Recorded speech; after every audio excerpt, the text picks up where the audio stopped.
you're gonna have to learn some hard truths today. So, this is me. This is me at night. This is what I look like when I go to bed, and this is what I look like when I wake up in the morning, and it's not as pretty as I look during the day. I mean, who is, really? Here are my attractiveness fails in no particular order. 1. Greasy hair. 2. I look creepy without my glasses on, and I can't see.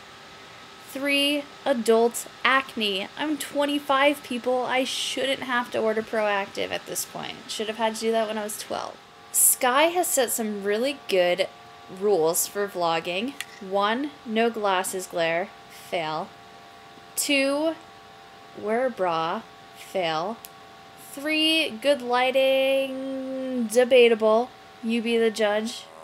Anyways, I think that you might be watching this video and thinking, you know, I see her acne scars, that's sexy, but what the fuck is this little number right here? That's not a zit. That's something serious, and I want to know the story. Please tell me. Please. Oh, children, let me weave you the wonderful tale of my yesteryear. So yesterday, literally, I was walking my dog Coda, and I went to this little park where it kind of dips down into the woods. There's like a little creek, and she gets all gay meaning happy, and splashes around, and it's a great time for everyone involved. Everyone. Except when tragedy strikes. What tragedy, might you ask? So I'm following Coda down to this little creek bed, and she wants to go splash around and be gay. And I'm kind of looking at the ground. I mean, it's uneven, it's dirt, it's rocks, there's leaves, there's sticks. And all of a sudden I snap my head up.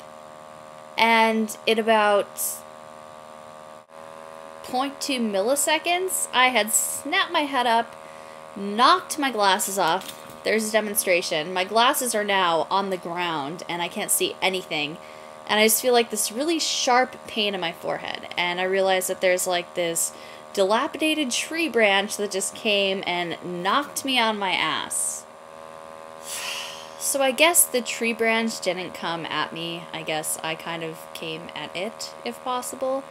But in any event, my girlfriend is like keeled over, like laughing hysterically. And it was pretty funny, so I was laughing really hard too, and then I kind of did one of these things, and I was like, oh, looks like I'm bleeding a little, no big deal, just like a little scratch, and all of a sudden I just kind of see Katie's face, like,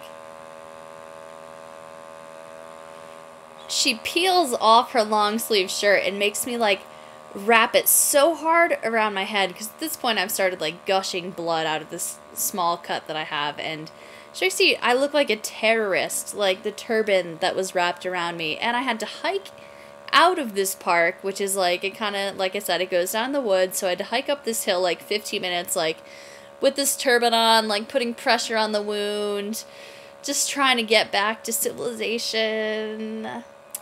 We get in the car. At this point, I feel a little woozy. I'd say it's like 20% blood loss and like 80% like me probably freaking the fuck out, like, as I'm gushing blood out of my head. You know how it is. It's like you fucking nick your leg shaving sometimes, and it's like Niagara Falls of blood. Like, I know you know what I'm talking about. So, I mean, I'm like, I don't even want to look at it until I get home, because what's the point? So we wait, we go home, we clean it out, we put some pressure on it, just decide to wait it out. You know, 5 hours later, when it was still bleeding, I got a wee bit concerned, just a tad, a tiny bit. Luckily for me, I happen to have a friend who is a doctor in the ER at the hospital near me, so he said, you know what, come to the hospital, I'll meet you in the waiting room, I'll check it out, and I'll either tell you, A, you have to check in and, you know, get whatever done, or B, you can go home and fuck yourself because you're fine. So those weren't his exact words, but that was like kind of the gist that I got. Anyways, long story short, I got my wound pretty much medically super glued together.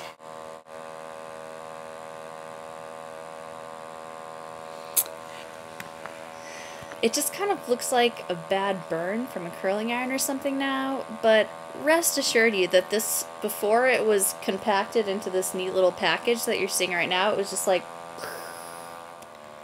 So this small injury had a couple of profound effects on me. One, I felt like fucking VIP when I went to the ER.